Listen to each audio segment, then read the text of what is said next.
Instagram.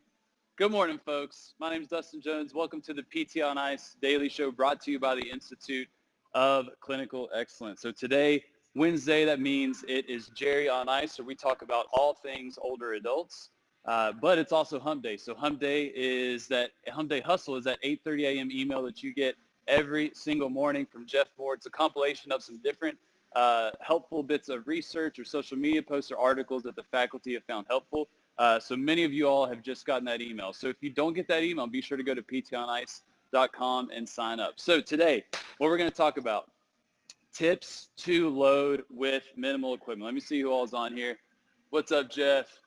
Meg? We got a bunch of people on this morning. That's lovely. So we had a discussion in the virtual ICE mentorship group about how to load older adults. That was a talk I gave last week, and we had some discussion following in terms of specific ideas if equipment is minimal. And this can be a pretty common issue that many of us face, maybe not so much in the outpatient ortho world, but if you're in acute care, if you're in home health, if you are in maybe a skilled nursing facility, you see these PT on Ice episodes, you may even go through modern management of the older adult, and you see what is possible in terms of what many older adults can actually handle in terms of load. But you don't have it. You don't have the variable sizes of kettlebells from, the 5-pounder all the way up to the 44-pounder, for example. You may just only have your little old dumbbell tree that maxes out at 5 pounds or 8 pounds if you're lucky, and you've got TheraBand galore. So what can we do with that if we're going to try and apply load that's actually going to promote adaptation to older adults? First, before we get into some of the demos of some different ideas in terms of specific exercises, which for the podcast listeners, I'm going to make sure that I talk through this, so this will be helpful for you, but I would encourage you to go back and watch this video. This is the Jerry on Ice episode for October 28th. So when you go on Facebook or Instagram, just go to October 28th and you'll see it. But in terms of principles, we want to think about what can we manipulate to promote adaptation beyond just giving people heavier weight or a heavier kettlebell or dumbbell or barbell or whatever it may be. So there's a few things that I really want to speak to. First one is tempo. Tempo, how quickly or how slowly we're going to perform a particular movement or exercise.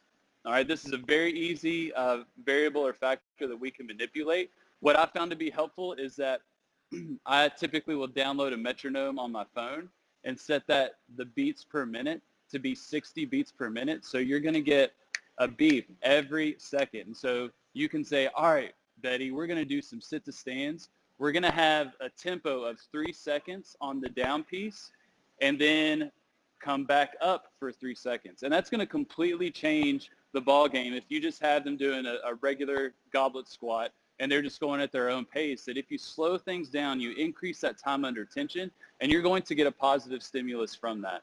So practically speaking, I would get the metronome at 60 beats per minute, because you can tell them down 3, up 3, and I guarantee you their 3 seconds is going to be a lot faster than realistically what 3 seconds looks like. So tempo. Tempo is a very easy one that we can manipulate. Another one that we can manipulate, and this is kind of going along with the speed category, is to really maybe transition to more power training. If you have lighter loads, that's typically preferential for power training, because we want a lighter load to be able to generate force quickly to build that speed. And so let's say something like a sit to stand, emphasizing the up portion to do it explosively, and you don't need a ton of load to be able to do that for many older adults and get a positive stimulus. So you can take that lighter load and use that as an opportunity to maybe go a little bit more of the power training route. So tempo, power training, and then last but not least, you can leverage something like higher volume. So higher sets, higher reps, which we often talk about, kind of that 3 sets of kind of 8 to 12 reps is kind of the guidelines in terms of Jerry PT resistance training. A minimum, intensity of around 60% of someone's 1 rep max. However, we have the luxury of working with many individuals that are considered untrained or even deconditioned. And when someone is untrained or deconditioned, they are very sensitive to exercise. And what I say there is that I can take someone that may not have been exercising very often or ever and get them moving, perform some activities. Even if it's no weight at a higher volume, you are going to see some positive adaptation. We've seen this with people that are considered frail. There's a very interesting study looking at individuals, I believe is in Taiwan, doing 3 minutes of sit-to-stands 2 times a week. All right, so only 2 times a week. They were doing 3 minutes of sit-to-stands to a traditional song, and they were able to show a significant improvement in their lower extremity strength, but then also they actually had muscle hypertrophy. So we can leverage something like higher volume. Now, if it is a trained individual or someone that is a little more conditioned, yeah, we need to really tease out some of these variables. But for many of the people that we work with, especially if you're in home health, skilled nursing facility, even, acute care, many people that are considered outpatient, we can leverage high volume and you're still going to get results. Granted, you may get a better response if you actually have appropriate load, but high volume can be helpful as well. All right, so think about that. Think tempo, think leveraging power training, but then also thinking about how you can leverage higher volume if equipment is limited. All right, so those 3 things. Now, in terms of some specifics, if you find yourself only with, let's say, a lovely dumbbell and a TheraBand, let's talk about how we can kind of spice up some squatting, some deadlifting, some pressing, and some pulling. Because for many of you, this is all you have. You've got the dumbbell tree and you've got the TheraBand. So let's talk about that. So I'll go over here. You should still be able to hear me. Video will be perfectly fine. Podcasters, watch the video, 1028, all right? But I'm going to talk through this. So if you have, just dumbbells, and obviously we talk about this all the time, is you can just do the traditional goblet squat, right?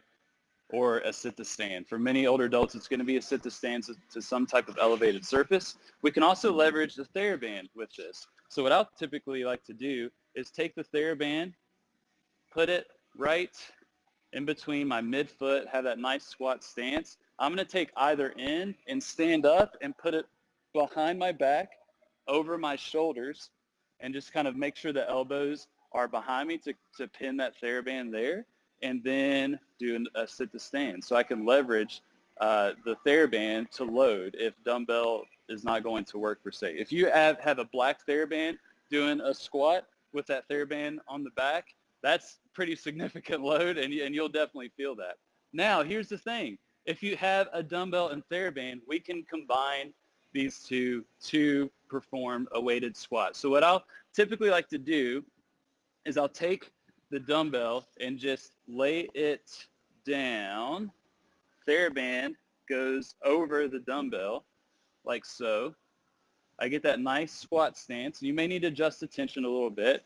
This can be challenging for some of you all that may be in home health or more acute settings, for your patient to do independently, so you may need to help them a little bit. So you have the TheraBand over the dumbbell. I'm going to put my feet right on that bad boy. I'm going to take the dumbbell, pick it up, give it a turn so it stabilizes that TheraBand on that weight, and then I'm going to get in that goblet position and then stand up.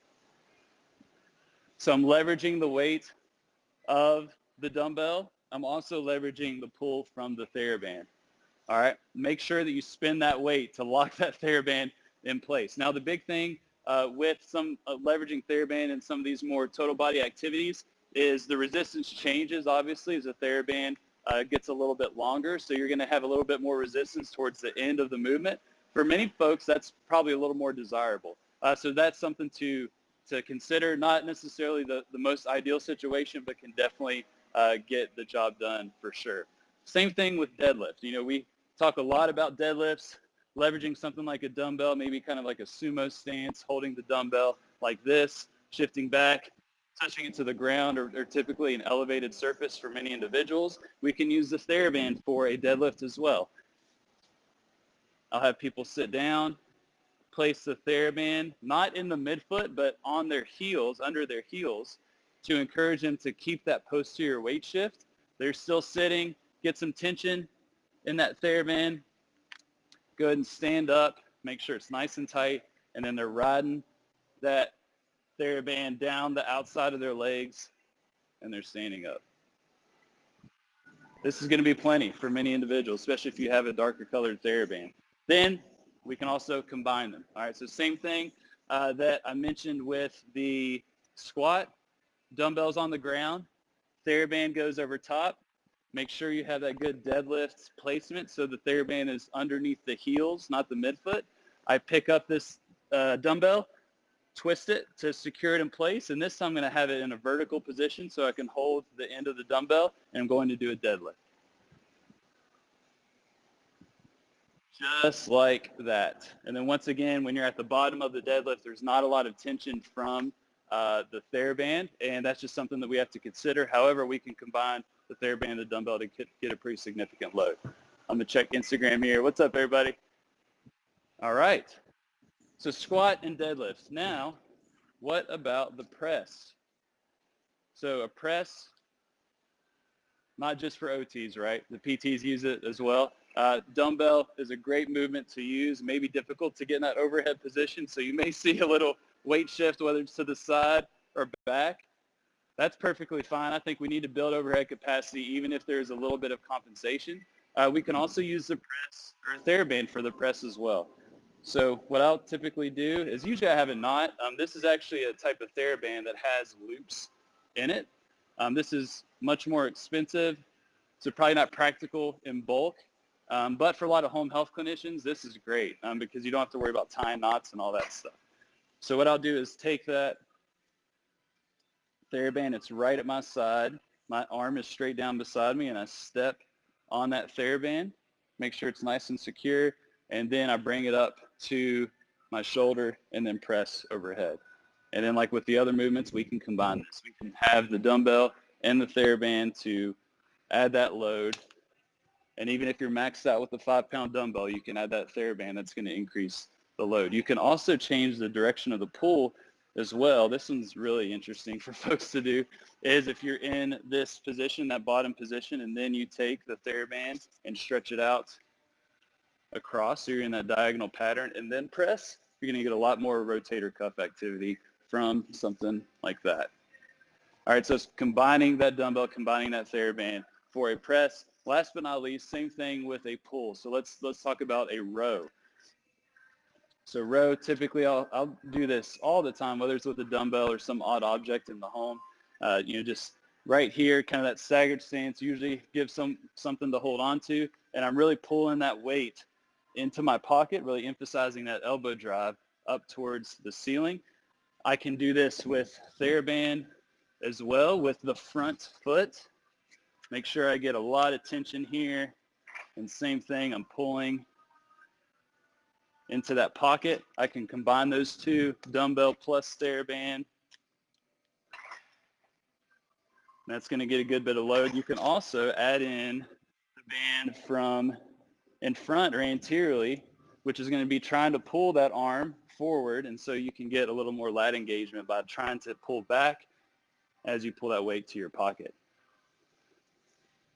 So those are just some options, some things that I'll typically use with folks.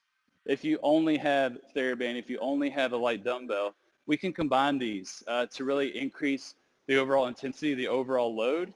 Don't forget some of the different just correctives that a lot of people do with TheraBand, just like that last one, placing the TheraBand at a different pull to really focus on engagement from a particular area.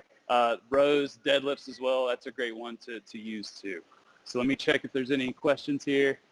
What's up, Kelvin? How we doing?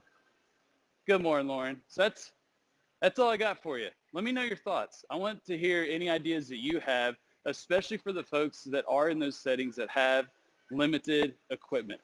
You only have that dumbbell. You only have that TheraBand. You can't haul a full set of weights around.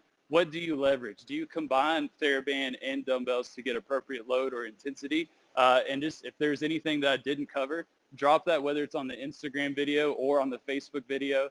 If you're listening to the podcast, make sure that you hop on the video so you can see some of these things.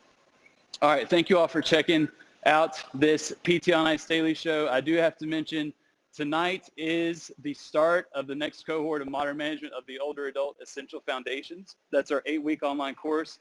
As it stands right now, we have 3 spots left. So that is sure to sell out by tonight at 8 p.m. Eastern Standard Time. If you miss out on this cohort of Essential Foundations, our next one is going to be January 6th of 2021. January 6th of 2021. What's up, Jeff? How we doing? All right, y'all have a lovely Sunday, lovely Wednesday. hit me up in the videos. I'd love to get a conversation going, some different ideas to really load up people when you have minimal equipment. Otherwise, I will talk to y'all soon. See ya. Hey, thanks for tuning in to the PT on Ice Daily Show. If you enjoyed this content, head on over to iTunes and leave us a review. And be sure to check us out on Facebook and Instagram at the Institute of Clinical Excellence. If you're interested in getting plugged into more ICE content on a weekly basis while earning CEUs from home, check out our virtual ICE online mentorship program at ptonice.com. While you're there, sign up for our Hump Day Hustling newsletter for a free email every Wednesday morning with our top 5 research articles and social media posts that we think are worth reading. Head over to ptonice.com and scroll to the bottom of the page to sign up.